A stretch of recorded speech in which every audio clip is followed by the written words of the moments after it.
Hello friends, welcome to Day Trader Telugu and good evening. Sensex 712 points gain అయ్యి 78,054 దగ్గర close అయితే Nifty 183 points gain అయ్యి 23,721 దగ్గర close అయింది. వెరస్ బ్యాంక్ నిఫ్టీ 902 పాయింట్స్ గెయిన్ అయ్యి 52,606 దగ్గర క్లోజ్ అయింది. ఇవాళ నిఫ్టీ సెన్సెక్స్ ఆల్మోస్ట్ 0.9% దగ్గరగా పెరుగుతుంటే ఫైనాన్షియల్ సెక్టార్ అయిన banking space and Fin Nifty nearly 2% దగ్గరగా, బ్యాంక్ నిఫ్టీ అయితే 1.7 అండ్ ఫిన్ నిఫ్టీ అయితే ఏకంగా 1.9 అండ్ డే హైస్ లో ఇంకా హయ్యర్ గా పెరుగుతూ నియర్లీ 2% దగ్గరగా ఇంట్రాడే సెషన్ లో స్ట్రాంగ్ గా మూవ్ అయ్యాయి. అండ్ నేను మీకు నిన్నటి డే కూడా ఈ చార్ట్ ని చూపిస్తూ టెక్నికల్ గా సోషల్ మీడియాలో చాలా వరకు కూడా lower highs lower lows market form చేస్తూ ఉంది. ప్రాబబుల్ ఇక్కడ నుంచి ఫాలో అవ్వచ్చు బికాస్ రీసెంట్ టైమ్స్ లో ఇంత ర్యాలీ వచ్చిందని టెక్స్ట్ బుక్ థియరిటికల్ పాయింట్స్ ని సోషల్ మీడియాలో చూపిస్తూ మార్కెట్ ఫాల్ రిలేటెడ్ గా స్పెక్యులేషన్ ఉంది. కానీ పర్సనలీ నేను దానికి ఆపోజిట్ గా ఉన్నానని, మార్కెట్ రిలేటెడ్ గా బులిష్ వ్యూ తో పర్టికులర్ గా బ్యాంకింగ్ స్పేస్ లో స్ట్రాంగ్ మూవ్ ఎక్స్పెక్ట్ చేస్తున్నాను.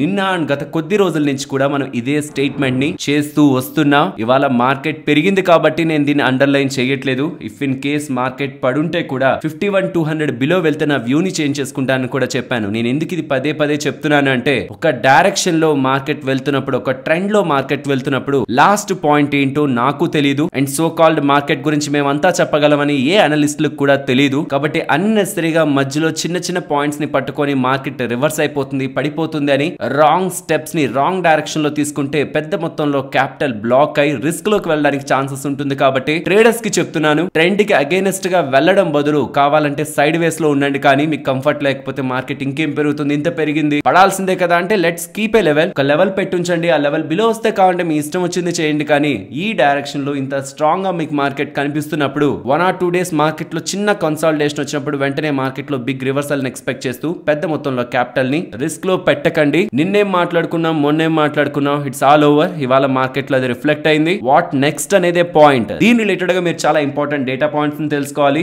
బట్ దానికంటే ముందు ఎఫ్ఐఎస్ ని గమనించారా? 3,50,000 కాంట్రాక్ట్ షార్ట్ సైడ్ నుంచి 1,00,000 కాంట్రాక్ట్స్ పాజిటివ్ గా వచ్చేసారు. ఇది నాకు కొంత కంఫర్ట్ ఇవ్వట్లేదు. బికాస్ ఎఫ్ఐఎస్ షార్ట్స్ లో ఉంటేనే, నెగిటివ్ లో ఉంటేనే వాళ్ళు నెక్స్ట్ షార్ట్స్ కవర్ చేసుకుంటారు. మార్కెట్ లో గుడ్ షార్ట్ కవరింగ్ ఉంటుందని నాకు పాజిటివ్ హోప్ ఇంకా స్ట్రాంగ్ గా ఉంటుంది. ఎనీవే 1 lakh షార్ట్ కాంట్రాక్ట్స్ వచ్చారు. బట్ 2 lakhs రావచ్చు, 3 lakhs రావచ్చు, 3,50,000 వరకు కూడా వెళ్ళొచ్చు, 4 lakh కూడా వెళ్ళొచ్చు. రీసెంట్ టైమ్స్ లో మార్కెట్ ఎలక్షన్ టైమ్ లో నెగిటివ్ కూడా అంత వెళ్ళారు కాబట్టి పాజిటివ్ కూడా అంత వెళ్ళొచ్చు. లెట్స్ సీ వాళ్ళు ఏ స్టెప్స్ తీసుకుంటారని. అని చెప్పాను కదా, పాజిటివ్ రిలేటెడ్ గా మీరు తెలుసుకోవాల్సిన కొన్ని ఇంపార్టెంట్ ఆస్పెక్ట్స్ ఉన్నాయని. నిన్న మన మార్కెట్స్ క్లోజ్ అయ్యాక మన ఇండియన్ ఫిజికల్ డెఫిసిట్ డేటా వచ్చింది. ఎంటైర్ FY24 కాను 0.7% దగ్గరగా నమోదు చేశారు. లాస్ట్ ఫైనాన్షియల్ ఇయర్ కి సంబంధించి అంతకు ముందు ఉన్న దాంతో FY23 తో కంపేర్ చేస్తే అది 2% తో కంపేర్ చేస్తే 0.7% ఫిజికల్ డెఫిసిట్ నెగిటివ్ గా చూడండి. అంటే ఫిజికల్ డెఫిసిట్ ఎంత పెరుగుతుంటే అంత నెగిటివ్ అనమాట. అలాంటిది FY23 లో 2% దగ్గరగా ఉండేది కాస్త 0.7 ఇన్ FY24 డెఫినెట్లీ పాజిటివ్ గా తీసుకోవచ్చు. బట్ అందరినీ షాక్ కి గురి చేసింది ఏంటంటే Q4 రిలేటెడ్ గా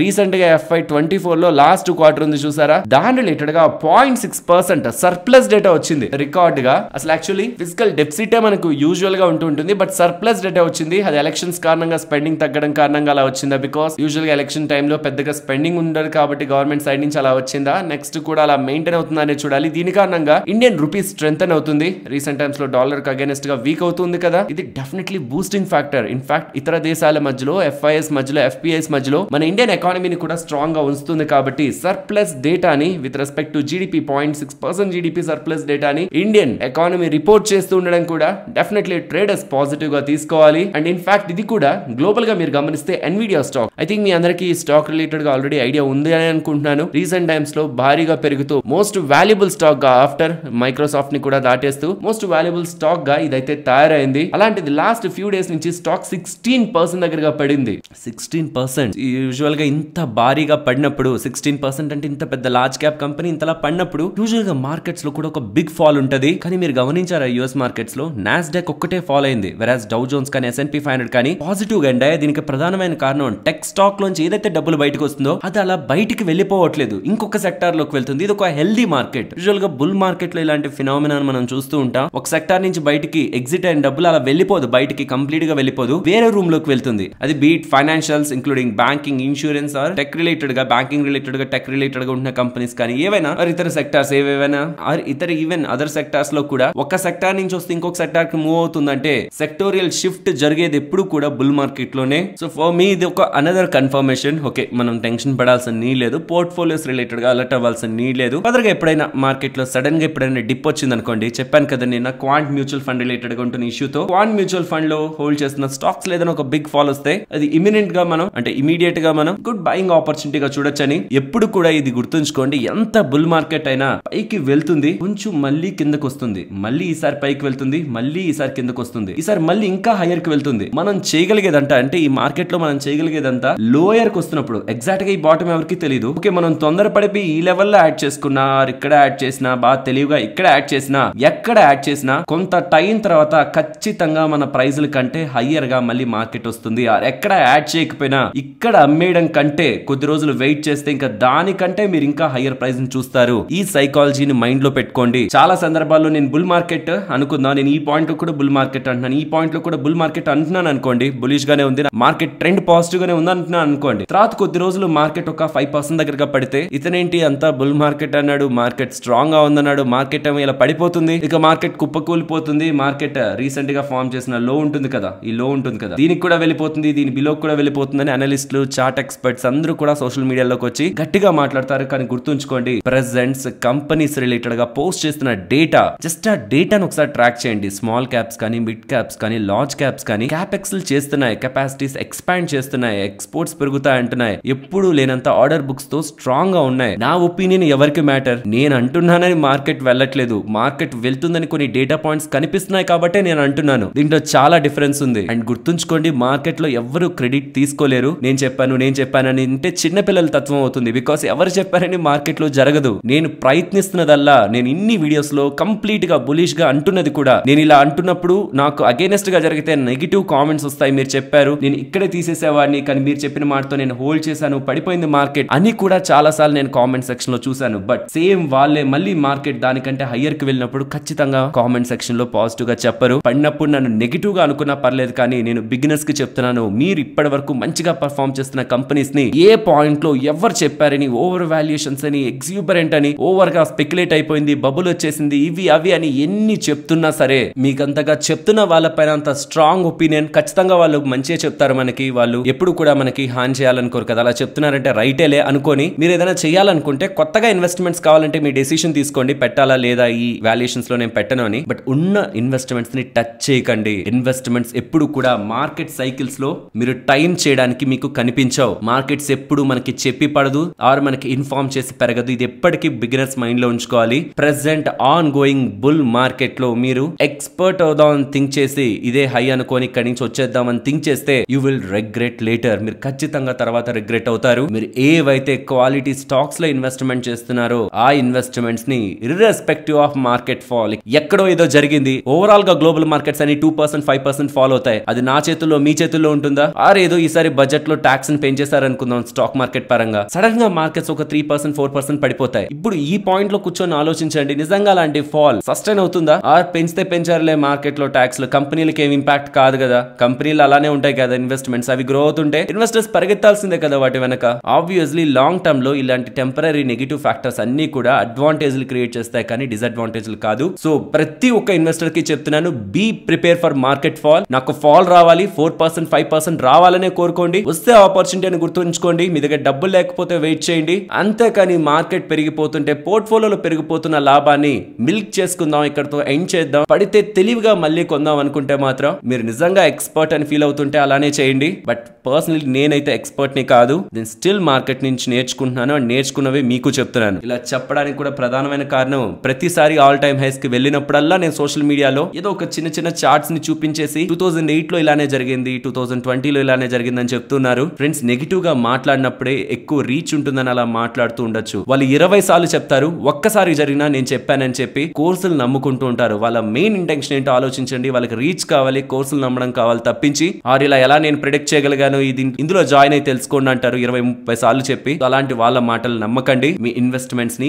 బుల్ మార్కెట్ లో అన్నెసరీగా డిస్టర్బ్ చేయొద్దు. Coming to global markets, global గా పెద్ద డేటాలో ఏం చేంజ్ లేదు. Bond yields 10-year bond yields 4.3% ఉన్నాయి, అండ్ డాలర్ ఇండెక్స్ ఆల్మోస్ట్ 105.5 దగ్గరగా ఉంది. అండ్ క్రూడ్ ఆయిల్ ఒక్కటే రీసెంట్ టైమ్స్ లో గ్రాడ్యువల్ గా పెరుగుతూ $86 per barrel దగ్గరగా వచ్చింది. అండ్ ఇవాళ కూడా మీరు సెక్టార్స్ ని గమనించారా, కొంత రొటేషన్ జరుగుతుంది. రియల్ ఎస్టేట్ లో ఫాల్ కనిపించింది, రైల్వే స్టాక్స్ లో కొంత ఫాల్ కనిపించింది, PSU stocks apart from defensive stock కొంత లిటిల్ ప్రాఫిట్ బుకింగ్ అయితే కనిపించింది. ఐ నో మీకు ఇవాళ market all time high, Nifty all time high Sensex all time high, bank Nifty all time high, ఇలా all time హైలు వింటూ ఉంటారు కానీ పోర్ట్ఫోలియో ఆల్ టైమ్ హై కొట్టుండదు. ఎందుకంటే mid cap and small cap space అంత స్ట్రాంగ్ గా లేదు. మిడ్ క్యాప్ స్పేస్ ఏకంగా 0.4% నెగిటివ్ లో ఉంది. కాబట్టి పోర్ట్ఫోలియో స్టాక్స్ అయితే పర్ఫార్మ్ చేయలేదు. బట్ ఇండెక్స్ లెవెల్స్ లో మార్కెట్స్ బాగానే పెరిగాయి. అండ్ ఎవరెవరైతే ప్రైవేట్ బ్యాంకింగ్ స్టాక్స్ లోకి ఇన్వాల్వ్ అయింటారో రీసెంట్ టైమ్స్ లో అక్కడ వాల్యూ ఉంది, ప్రైవేట్ బ్యాంకింగ్ స్పేస్ అట్రాక్టివ్ గా ఉంది అనుకుని ఎవరెవరైనా అందులోకి ఎంటర్ అయింటే వాళ్ళకి బెటర్ గెయిన్స్ కనిపిస్తూ ఉంటాయి. అండ్ ఫర్దర్ గా యూఎస్ కి సంబంధించిన కన్స్యూమర్ కాన్ఫిడెన్స్ డేటా అప్డేట్ అవుతుంది. అండ్ రీసెంట్ గా వస్తున్న అప్డేట్స్ ప్రకారం ఆల్మోస్ట్ 2 రేట్ కట్స్ ఉంటాయని ఇలా యూఎస్ లో కూడా స్పెక్యులేషన్స్ అయితే ఉంటున్నాయి. అది బెస్ట్ కేస్. పర్సనలీ నాకైతే మార్కెట్ ని డిస్టర్బ్ చేసే మెయిన్ ఈవెంట్స్ ఏం కనిపించట్లేదు. నేను ఇందాక చెప్తున్న ఒక్క నెగిటివ్ ఇంపాక్ట్ తప్పించి ఈ బడ్జెట్ లో స్టాక్ మార్కెట్ రిలేటెడ్ గా ట్యాక్స్ పరంగా బిగ్ స్టెప్ తీసుకుంటే తప్పించి ఐ హోప్ మోడీ గారి గవర్నమెంట్ ఈసారి ట్యాక్స్ పరంగా సరే FNO రిలేటెడ్ గా అంటే అది ఇంట్రెస్ట్ ఉంది. బిగినర్స్ ని ప్రొటెక్ట్ చేద్దాం అనుకుని చేస్తున్న స్టెప్స్ కి నేనైతే వ్యతిరేకం కాదు. ఇఫ్ ఇన్ కేస్ దాని ద్వారా FNO రిలేటెడ్ గా ప్రొటెక్ట్ అవుతారు. స్ట్రక్చరల్ స్టెప్స్ ఉండాలి. ఎక్స్పైరీస్ తగ్గించడం, డైలీ ఎక్స్పైరీలను తగ్గించడం, దాని ద్వారానే చాలా వరకు రీటైలర్స్ ఒక యాక్టివిటీని తగ్గించవచ్చు. పర్సనలీ నేనైతే అది ఫస్ట్ స్టెప్ లో పెడతాను. ఎక్స్పైరీస్, నెంబర్ ఆఫ్ ఎక్స్పైరీస్ తగ్గించాలని. అలాంటివి చేస్తే డెఫినెట్లీ రీటైలర్స్ రిలేటెడ్ ఈ డైలీ ట్రేడింగ్ FNO యాక్టివిటీ అయితే కొంత రిడ్యూస్ అవుతుంది. బట్ ఓవరాల్ FNO స్ట్రక్చర్ నే ఇంపాక్ట్ చేసేలా, because FNO both investors and traders ఇద్దరు కూడా చేస్తారు. ఇన్వెస్టర్స్ కూడా వాళ్ళ ప్రొటెక్షన్ కోసం, పోర్ట్ఫోలియో ప్రొటెక్షన్ కోసం చేస్తూ ఉంటారు కాబట్టి స్ప్రెడ్స్ వేస్తూ ఉంటారు. లాంగ్ టర్మ్ వ్యూ ఉంటున్న వాళ్ళు కూడా, బ్యాలెన్స్డ్ గా చేసే వాళ్ళు కూడా చాలా మంది ఉంటుంటారు. సో ఆ స్ట్రక్చర్ ని డామేజ్ చేయకుండా బిగినర్స్ ని అండ్ కొత్తగా వచ్చి FNO లో ట్రాప్ అవుతున్న వాళ్ళని ఎవరినైనా ప్రొటెక్ట్ చేసేందుకు గవర్నమెంట్ కానీ సెబీ కానీ ఇటువంటి స్టెప్స్ తీసుకుంటున్నా మనం అందరం కూడా యాక్సెప్ట్ చేయాలి. అలాంటి స్ట్రక్చరల్ స్టెప్స్, రియల్ గా ఇంపాక్ట్ ఉండే స్టెప్స్ గవర్నమెంట్ తీసుకుంటుంది అని ఎక్స్పెక్ట్ చేద్దాం. సెబీ వాళ్ళు కూడా తీసుకుంటారని ఎక్స్పెక్ట్ చేద్దాం. అండ్ స్టాక్ మార్కెట్ రిలేటెడ్ గా లాంగ్ టర్మ్ క్యాపిటల్ గెయిన్స్ ని కానీ ఒకవేళ తీసే ప్రయత్నం గవర్నమెంట్ ఆఫ్ ఇండియా చేశారంటే మాత్రం అదొక బిగ్ బూస్ట్ అవుతుంది మార్కెట్ కి. బట్ ఇప్పటి వరకు తీసుకోలేదు. బట్ చూడాలి ఈసారి తీసుకుంటారని. బడ్జెట్ రిలేటెడ్ గా సో జూలై 22 అలా ఉంటుంది అంటున్నారు బడ్జెట్. చూడాలి. ఇప్పుడు స్పీకర్ అండ్ ఈ రీసెంట్ గా ప్రమాణ స్వీకారాలు అన్ని అవుతున్నాయి కాబట్టి లోక్సభ మెంబర్స్ వి. తర్వాత ప్రీ బడ్జెట్ సెషన్స్ ఉంటాయి. ఫైనాన్స్ మినిస్ట్రీ వాళ్ళు పెద్ద పెద్ద ఇండస్ట్రీస్ కి సంబంధించిన వాళ్ళతో మీట్ అవుతుంటారు. సెక్టార్ కి సంబంధించిన వాళ్ళతో వాళ్ళ దగ్గర నుంచి ఇన్పుట్స్ తీసుకొని ఫైనల్ గా డ్రాఫ్ట్ ప్రిపేర్ చేసి బడ్జెట్ అయితే ప్రెజెంట్ చేస్తారు. సో ప్రీ బడ్జెట్ ర్యాలీ కూడా యూజువల్ గా మార్కెట్స్ లో ఉంటుంది కాబట్టి ట్రేడర్స్ ట్రెండ్ కి అగైనెస్ట్ గా వెళ్ళదు. అది ఏ ట్రెండ్ అయినా, అప్ ట్రెండ్ అయినా, డౌన్ ట్రెండ్ అయినా. అండ్ కమింగ్ టు నా వ్యూ, పర్సనలీ నేనైతే మార్కెట్ ని బులిష్ గానే చూస్తున్నాను. అండ్ ఇన్ని రోజులు నేను చెప్తూ వచ్చింది డౌన్ సైడ్ కి వస్తున్నప్పుడు 51,200 బిలో వస్తే మార్కెట్ ని కావాలంటే మీకు నచ్చినట్టు అది రేంజ్ బౌండా బెరిషా అనేది మీ ఇష్టం. అంతేకాని మార్కెట్ వీక్ గా ఉందని మనకి ప్రూవ్ అవ్వకుండా మార్కెట్ కి అగైనెస్ట్ గా వెళ్ళొద్దని చెప్పాను కదా. ప్రెసెంట్ మరి 200 అంటే దూరం అవుతుంది కాబట్టి 51,500 పెట్టుకుందాం. 51,500 బ్రేక్ అయ్యి బిలో మార్కెట్ క్లోజ్ అవ్వకుండా, అది ఇంకా దూరంగా ఉంది, 1100 పాయింట్స్ ఉన్నాయనుకుంటే కొంత వెయిట్ చేయండి. నాకు ఇక్కడ స్టెబిలిటీ వస్తుందని అర్థమైంది అనుకోండి, తర్వాత కావాలంటే లెవెల్స్ ని పైకి తీసుకొద్దాం. బట్ ప్రెసెంట్ అయితే 51,500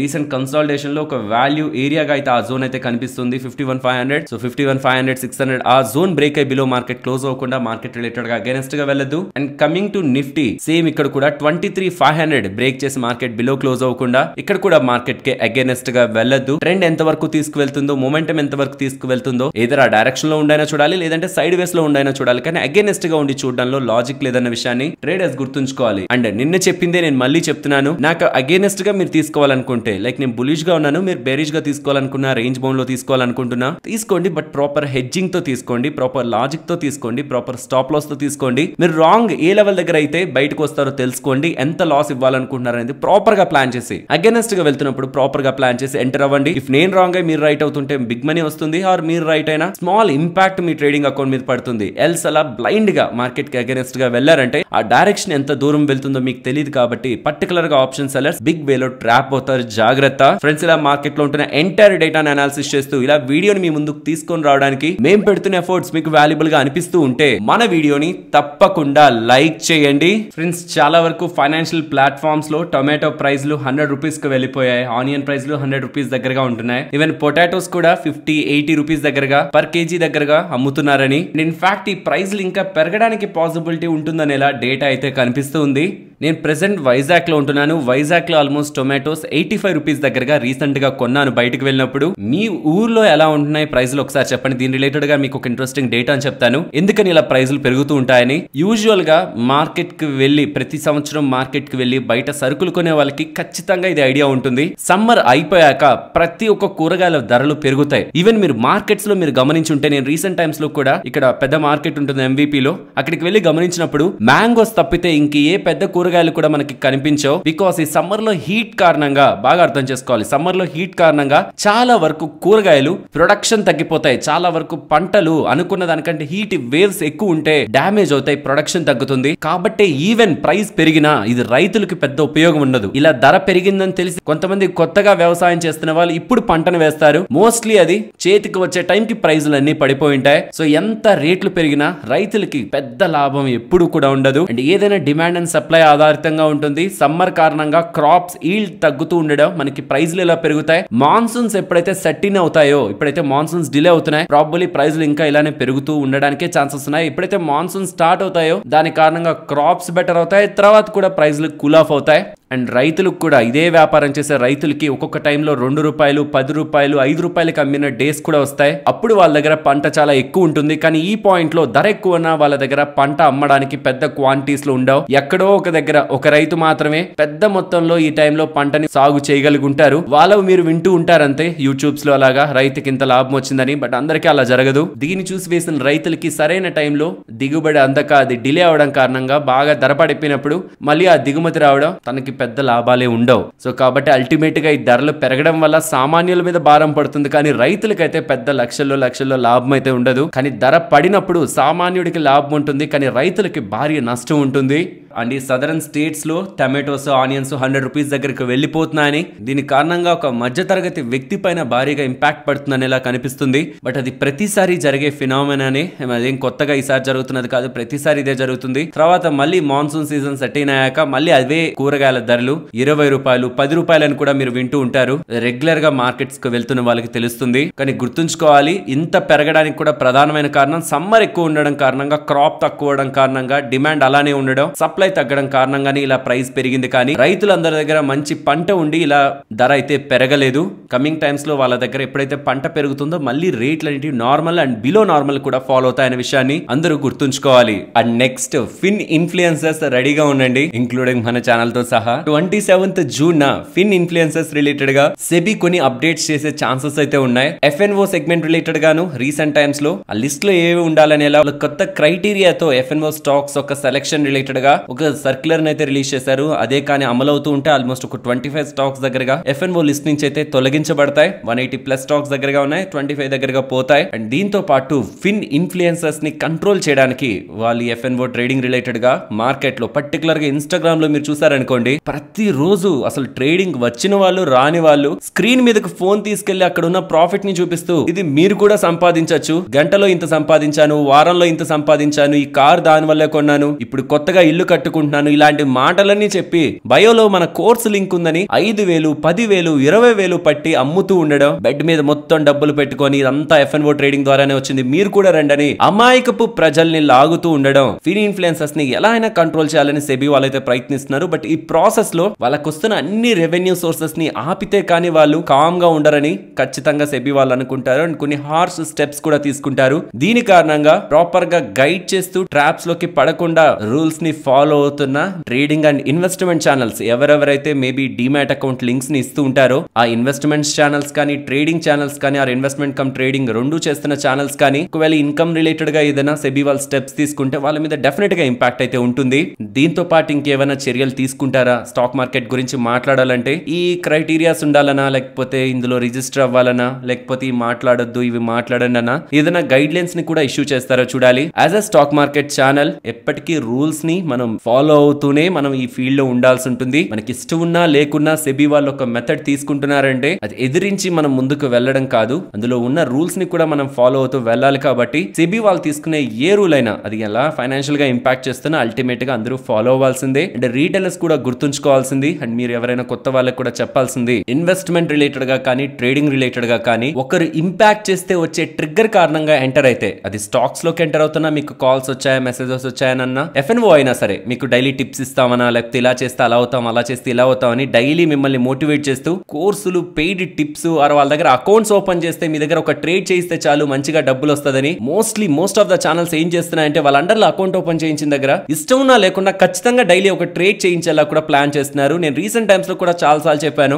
మార్కెట్ నుంచి దూరంగా ఉండండి, కొద్ది రోజులు మార్కెట్ లో వోల్టాలిటీ ఉంటుంది ఎలక్షన్స్ టైంలో అని. ఆ టైంలో కొన్ని ఛానల్స్ దగ్గర చూస్తున్నాను ట్రేడింగ్ ఎలా చేయాలో తెలియని వాళ్ళే ఇలా మార్కెట్ నుంచి దూరంగా ఉండండి కొద్ది రోజులు అంటారు, ట్రేడింగ్ ట్రేడింగ్ తెలిసిన వాడికి, ఆ రోజు మార్కెట్ తో ఎలా ప్లే చేయాలో తెలిసిన వాడికి ఎలా అయినా డబ్బులు సంపాదించుకోవచ్చు. కాబట్టి దూరంగా ఉండాల్సిన అవసరం లేదని ఇలా కొన్ని ఛానల్స్ మాట్లాడుతున్నాయి. ఎప్పటికీ ఇది మైండ్ లో ఉంచుకోండి. వింటున్న ప్రతి ఒక్కరికి చెప్తున్నాను, మార్కెట్ పెద్ద సముద్రం, మన దగ్గర ఒక పెద్ద షిప్ కూడా ఉండదు, ఒక చిన్న పడవ ఉంటది. పెద్ద అల వచ్చిందంటే మనం కనిపించకుండా పోతాం. ఎప్పుడు మనల్ని మనం మార్కెట్ లో కింగ్ అనుకోకూడదు. అలా అనుకున్న రోజే మన లాస్ట్ డే అవుతుంది మార్కెట్ లో. సో మిమ్మల్ని ఎవరెవరైతే పుష్ చేస్తూ ఉంటారో, ఎవరెవరైతే మిమ్మల్ని ట్రిగ్గర్ చేస్తుంటారో, దాని వెనక ఒక మోటివ్ ఉంటుంది. అల్టిమేట్ గా మీకు డ్యామేజ్ జరిగినప్పుడు వాళ్ళు మీ ముందుకు వచ్చి హెల్ప్ చేయరు. సో కాబట్టి ఏ ఛానల్లో ఏం చెప్తున్నా అల్టిమేట్ గా మీ డబ్బులు మీ బాధ్యత. ఏం చేస్తున్నా proper practice, proper logic, proper analysis తోనే చేయండి. ఎల్స్ మీరు ఖచ్చితంగా రిగ్రెట్ అవుతారు. ఎవ్వరి మాట నమ్మినా సరే, అది నా మాట కూడా. చూద్దాం మరి జూన్ 27 ఎలాంటి అప్డేట్స్ సెబీ వాళ్ళ దగ్గర నుంచి వస్తాయని. ఫ్రెండ్స్, ఇలా న్యూస్ అప్డేట్స్ ని అనాలిసిస్ చేస్తూ మీ ముందుకి కంటెంట్ తీసుకురావడానికి మేం పెడుతున్న ఎఫర్ట్స్ మీకు వాల్యుబుల్ గా అనిపిస్తూ ఉంటే మన వీడియోని తప్పకుండా లైక్ చేయండి. Next, the man behind happiest minds Ashok Soota గారు, ప్రమోటర్ ఆఫ్ హ్యాపీయెస్ట్ మైండ్స్. తన దగ్గర ఏకంగా 50% దగ్గరగా కంపెనీకి సంబంధించిన వాటా ఉంది. గతంలో కూడా 1% దగ్గరగా వాటా తను అమ్మారు. ఎందుకంటే తన చారిటీ వర్క్ ఉంటుంది కదా, దానికోసం అని చెప్పారు. అండ్ ఇప్పుడు అడిషనల్ గా 6% దగ్గరగా వాటాని 10% డిస్కౌంట్ లో 826 రూపీస్ ఫ్లోర్ ప్రైస్ పెట్టి సెల్ చేస్తుండేసరికి 6% వాటా అంటే సుమారుగా 91 lakh షేర్స్ ఇలా సెల్ చేస్తూ ఉండడం స్టాక్ రిలేటెడ్ గా ఇవాళ బిగ్ ఫాల్ కి రీజన్. అంతేగాని ఫండమెంటల్ గా ఏ నెగిటివ్ ఇంపాక్ట్ కూడా స్టాక్ పరంగా లేదు. నెక్స్ట్, గల్లా జయదేవ్ గారు ఇవాళ ఆఫ్టర్నూన్ 12 o'clock కి తన ట్విట్టర్ వేదికగా ఒక ఇంపార్టెంట్ అనౌన్స్మెంట్ అయితే చేశారు. ఇన్ఫాక్ట్ తను ఇప్పుడు ఇక్కడ చేస్తున్నారు, కానీ మార్కెట్ లోకి ఇది బయట ముందుగానే వచ్చింది. వీళ్ళు చేస్తున్న ఇంపార్టెంట్ అనౌన్స్మెంట్, స్లోవేకియన్ కంపెనీ అయిన జిఐబి కంపెనీ రిలేటెడ్ గా వీళ్ళ పార్ట్నర్షిప్ ని ఫర్దర్ గా పెంచుకుంటున్నారని. ఈ స్లోవేకియన్ కంపెనీ జిఐబి వాళ్ళతో ఒక ప్యాక్ట్ ని, ఒక అగ్రిమెంట్ ని కుదుర్చుకొని లిథియం అయాన్ బ్యాటరీ ఉంది కదా, ఈ ఎలక్ట్రిక్ వెహికల్స్ రిలేటెడ్ గా వాటి పరంగా వీళ్ళ బిజినెస్ ని పెంచుకుంటారని. అమర్ రాజా 3.0 రిలేటెడ్ గా 16 GW ఆఫ్ వాళ్ళ ఫర్దర్ ఇవి టార్గెట్స్ పరంగా, బ్యాటరీ టార్గెట్స్ పరంగా వాళ్ళు ఏదైతే టార్గెట్స్ పెట్టుకున్నారో అమర్ రాజా 3.0 రిలేటెడ్ గా వాళ్ళు మీట్ అవ్వడానికి ఈ పార్ట్నర్షిప్ యూజ్ అవుతుందనేలా అమర్ రాజా వాళ్ళు స్టేట్మెంట్స్ చేస్తూ ఉండడం స్టాక్ ని వాళ్ళు ఇంతలా మూవ్ చేసింది. ఇది ఇన్ఫాక్ట్ నిన్న నైట్ మన మార్కెట్స్ క్లోజ్ అయ్యాక వీళ్ళు ఎక్స్చేంజెస్ కి అప్డేట్ చేశారు. వరల్డ్ క్లాస్ LFP సెల్స్ ని తయారు చేయడానికి వీళ్ళు ఈ స్లోవేకియన్ కంపెనీ GIB తో పార్ట్నర్షిప్ ని కుదుర్చుకున్నట్టు. ఏముందంత స్పెషల్ ఈ స్లోవేకియన్ GIB కంపెనీ కంటే? ఈ కంపెనీకి గ్లోబల్ గా 8 R&D సెంటర్స్ ఉన్నాయి. మోర్ దాన్ 8,000 దగ్గరగా పేటెంటెడ్ టెక్నాలజీస్ ఉన్నాయి. అండ్ 20కి పైగా మ్యానుఫ్యాక్చరింగ్ లొకేషన్స్ ఉన్నాయి. అలాంటి కంపెనీ రిలేటెడ్ గా ప్రీవియస్ గా ఇన్వెస్ట్మెంట్ రిలేటెడ్ గా అప్డేట్స్ ఉన్నాయి. అండ్ ప్రెసెంట్ వీళ్ళు కుదుర్చుకున్న ఈ డీల్ కారణంగా ఫర్దర్ గా వీళ్ళ గ్రోత్ టార్గెట్స్ ఏదైతే ప్రీవియస్ గా వీళ్ళు మెన్షన్ చేశారు వాటిని అచీవ్ అవడానికి ఇది ఎంతగానో వీళ్ళకి హెల్ప్ అవుతుంది. అండ్ మర్చిపోకూడదు, 9,500 crores కి విలువ చేసే క్యాపెక్స్ ని కూడా వీళ్ళు తెలంగాణలో అమర్ రాజా గిగా కారిడార్ అని పేరుతో అనౌన్స్మెంట్ కూడా చేశారు. ఆబ్వియస్లీ ఈ మొత్తం కూడా అమర్ రాజా సెగ్మెంట్ రిలేటెడ్ గా, గ్రోత్ రిలేటెడ్ గా స్ట్రాంగ్ స్టెప్స్ వేస్తున్నట్టు కనిపిస్తుంది. కాబట్టి మార్కెట్ ఇంతలా ఇవాళ పాజిటివ్ గా రియాక్ట్ అయింది. స్టాక్ కి మధ్యకాలంలో 1380 దగ్గరగా కూడా వెళ్ళింది. ఆ పాయింట్ లో చాలా తక్కువ మంది స్టాక్ రిలేటెడ్ గా బులిష్ గా ఉంటుందని మాట్లాడారు. బట్ స్టాక్ బాగా పెరుగుతుండేసరికి HDFC బ్యాంక్, బర్న్స్టీన్ వాళ్ళు HDFC బ్యాంక్ రిలేటెడ్ గా అవుట్ పర్ఫార్మ్ రేటింగ్ ఇస్తూ 2100 టార్గెట్, ఇక్కడ నుంచి ఇంకా 26 పెరగడానికి పాసిబిలిటీ ఉంటుందని చెప్తున్నారు. నేను వీళ్ళు చెప్తున్న దాన్ని అయితే అగ్రీ చేస్తాను. 2100 కాదు, ఇంకంతకంటే కూడా పెరుగుతుందని అనుకుంటాను. కానీ యుఫోరిక్ గా పెరుగుతున్నప్పుడు ఇలాంటి రిపోర్ట్స్ ని ఇన్వెస్టర్స్ డబుల్ సైడెడ్ గా చూడాలి. పెరుగుతున్నప్పుడు చాలా వరకు రిపోర్ట్స్ పాజిటివ్ గా వస్తుంటాయి. కానీ ఈ పాయింట్స్ లో వస్తున్న పాజిటివ్ రిపోర్ట్స్ ని, పెరుగుతున్నప్పుడు వస్తున్న పాజిటివ్ రిపోర్ట్స్ ని ఇంకొంత డీప్ గా మనం అనాలిసిస్ చేయాల్సి ఉంటుంది. వీళ్ళు చెప్తున్నది ఒకటే, కమింగ్ టైమ్స్ లో వీళ్ళ లోన్ బుక్ ఇంక్రీజ్ అవ్వడం కారణంగా వీళ్ళ ఓవరాల్ గ్రోత్ పెరుగుతుందని, రిటర్న్ ఆన్ అసెట్స్ పెరుగుతాయని, కాస్ట్ ఆఫ్ ఫండ్స్ తగ్గడం కారణంగా రిటర్న్ ఆన్ ఈక్విటీ కూడా పెరుగుతుందని, world class infrastructure banking space related గా HDFC బ్యాంక్ వాళ్ళు మెయింటైన్ చేస్తున్నారని, అదే కంపెనీని గ్రో చేస్తుందని. కాబట్టి HDFC bank in the banking space వీళ్ళు అవుట్ పర్ఫార్మ్ గా చూస్తూ 2100 టార్గెట్ ఇస్తున్నట్టు అప్డేట్స్ అయితే చేస్తున్నారు. నెక్స్ట్, టాటా మోటార్స్ వీళ్ళు బజాజ్ ఫైనాన్స్ వాళ్ళతో ఒక MOU ని కుదుర్చుకున్నారని. ఈ MOU లో భాగంగా వీళ్ళ కమర్షియల్ వెహికల్స్ ఉంటాయి కదా, టాటా మోటార్స్ కి సంబంధించిన కమర్షియల్ వెహికల్స్, వీటికి బజాజ్ ఫైనాన్స్ వాళ్ళు ఫైనాన్సింగ్ చేయడానికి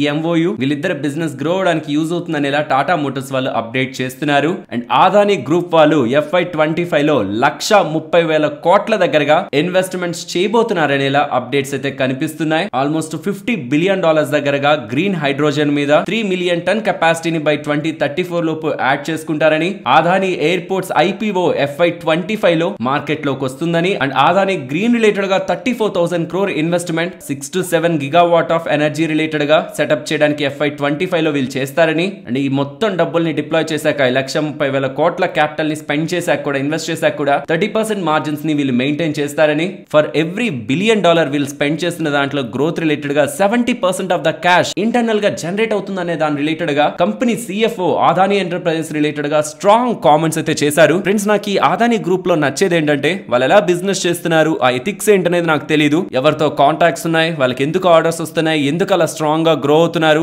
ఎందుకు ఇంత ఎస్టాబ్లిష్ అయ్యారు, దానికి ఎవరి సపోర్ట్ అయినా ఉందా లేదా అనే దాని రిలేటెడ్ గా నేను జీరో కామెంట్స్. బట్ వీళ్ళ స్ట్రాటజీ ఎలా ఉంటుందంటే ఏదైనా ఒక కంపెనీని గ్రూప్ లోనే ఉంచుతారు, చాలా టైం వరకు ఇంక్యుబేట్ చేస్తారు, పర్ఫెక్ట్ స్టేజ్ వచ్చిందన్నాక దానికి IPO వదులుతారు, ముందుగా వదలరు. అలా గతంలో వీళ్ళు అదానీ ఎంటర్ప్రైజెస్ దగ్గర నుంచి చాలా కంపెనీస్ ని మార్కెట్ లోకి తీసుకొచ్చారు.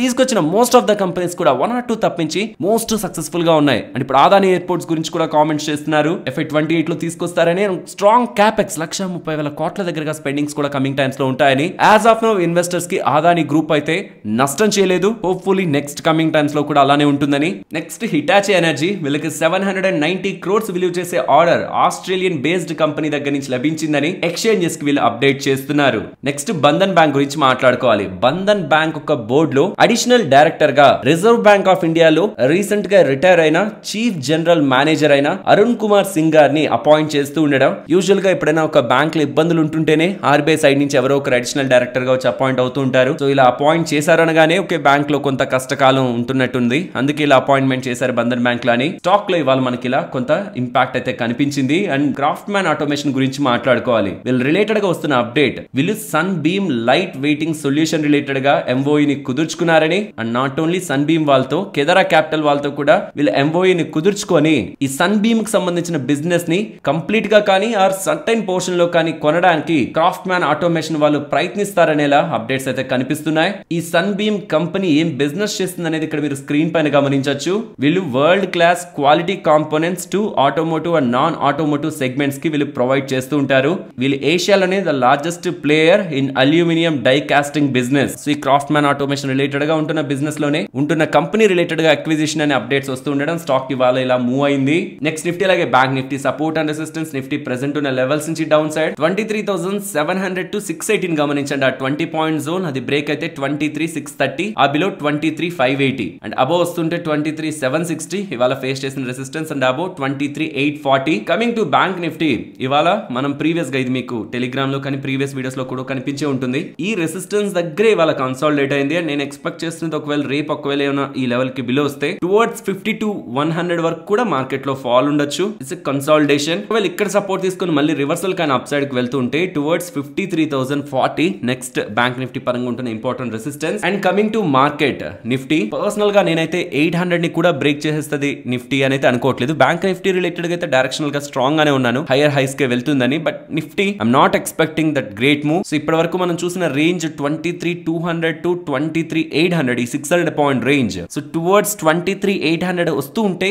మార్కెట్ లో కొంత కరెక్షన్ అయితే ఎక్స్పెక్ట్ చేస్తున్నాను. అంటే ఒక బిగ్ కరెక్షన్ కాదు, ఒక రేంజ్ బౌండ్ లో కొంత టైం మార్కెట్ ఉంటుందని. ఇఫ్ నేను రాంగ్ అయి ఇంట్రాడే లోనే ఏ పాయింట్ లో అయినా సరే 23,800 అబోవ్ కానీ మార్కెట్ క్లోజ్ అవుతూ ఉంటే దెన్ కంప్లీట్ గా నాకుంటున్న ఇప్పటి వరకు ఉంటున్న ఈ రేంజ్ బౌండ్ వ్యూ ని కూడా కంప్లీట్ గా క్యాన్సిల్ చేసేస్తాను. నెక్స్ట్ డైరెక్షనల్ గా మార్కెట్ వెళ్తుంది అనుకుంటాను నిఫ్టీ పరంగా. సో ఇప్పటి వరకు నాకు అనుకుంటున్న వ్యూ బ్యాంక్ నిఫ్టీ డైరెక్షనల్ గా వెళ్తుంది కానీ నిఫ్టీ డైరెక్షనల్ గా ఉండదు, నాన్ డైరెక్షనల్ గా రేంజ్ బౌండ్ లో ఉంటుంది. టువర్డ్స్ 23,200 and 23,800 అనుకున్నాను. ఇప్పుడు లెవెల్స్ అయితే కొంత షిఫ్ట్ చేస్తున్నాను, సపోర్ట్ ని మార్చుకుంటున్నాను. 23,300, 23,900 ఈ 600 పాయింట్ ఉంచుతున్నాను. 23,300 to 23,900 ఏదైనా పాయింట్ లో 800 అబో కానీ క్లోజ్ అవుతుంటే ఈ వ్యూ ని కంప్లీట్ ఈ వ్యూ మొత్తం కూడా నేను క్యాన్సిల్ చేసి ఈ రేంజ్ బౌండ్ వ్యూ ని నిఫ్టీలో కూడా కొన్ని రోజులు అవాయిడ్ చేస్తాను. But I'm expecting a consolidation. ఈ 700 to 800 పాయింట్, ఈ 100 పాయింట్ జోన్ లో మార్కెట్ లో మళ్ళీ ప్రాఫిట్ బుకింగ్ అనే ఒక పేరుతో మళ్ళీ డౌన్ సైడ్ కి వచ్చి ప్రీమియమ్స్, ఈ కాల్ ప్రీమియమ్స్ డికే అవుతాయి నిఫ్టీ పరంగా మాత్రమే, బ్యాంక్ నిఫ్టీలో లేదు. నిఫ్టీ పరంగా మాత్రం ఇది ఎక్స్పెక్ట్ చేస్తున్నాను. లెట్స్ సీ కమింగ్ డేస్ లో ఎలాంటి వ్యూ మార్కెట్ తీసుకుంటుందని. ఇది ప్యూర్లీ ఒక ఎడ్యుకేషనల్ పాయింట్ ఆఫ్ వ్యూ లోనే చెప్తున్నాను కానీ మీరు విని ఎటువంటి ట్రేడ్స్ కూడా దీన్ని బట్టి తీసుకోవద్దు. ఇది కంప్లీట్ గా నా పర్సనల్ వ్యూ. మీరు మీ ఓన్ గా స్టడీ చేయకుండా, మీ ఓన్ అనాలిసిస్ చేయకుండా ఎవరు చెప్పిన మాటలను విని మార్కెట్ లో ఒక్క రూపాయి కూడా పెట్టద్దు. మరొక ఇంట్రెస్టింగ్ వీడియోతో మళ్ళీ మీ ముందుకు వస్తాను. అంతవరకు టేక్ కేర్. జై హింద్.